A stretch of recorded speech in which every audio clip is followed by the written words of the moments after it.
Hello friends नमस्कार आपण मानक रश्मि किचन को स्वागत। चलतु आज आम गोटे पणा बनइबा जेहेतु आज पणा संक्रांति आदि पणाटी न बनइबा ताले मजा आसबनी।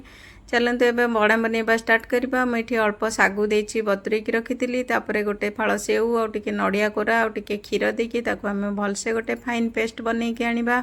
टिके चिकन करके बाटी आनिले बहुत बढ़िया लगे पणारे। आ चलतु आको आम गोटे बाउल को ट्रांसफर करनेबा।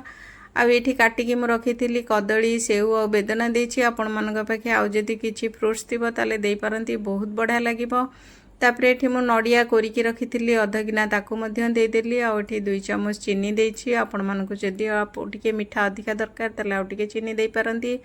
तापरे चीनी टिके दे देला परे आ मेठी क्षीर जहाँ भी मो पाखे थिला दे देछि। मु एठी अमूल क्षीर देछि। आपण माने जो भी क्षीर थिबो देई पारंती। आठी 2 चम्मच दही देछि। दही टिके देकी बनिबे बहुत बढ़िया लगे। आ चलते एठी आइस देदेबा आ पानी मध्य देदेबा देकी याको भलसे फेंटी नेबा। मोर एतिकी बहळिया दरकार थिला मु करिछि। आपण माने जदि आउ टिके पानी चाहिबे ताले देई पारंती। तो एठी हमें हाफ चम्मच गोलमरिच पाउडर देकी ताको भलसे मिसै नेबा आ टिके बेदना रे सजे नेबा। देखंतु मोर एबे पणा रेडी हो गेलानी।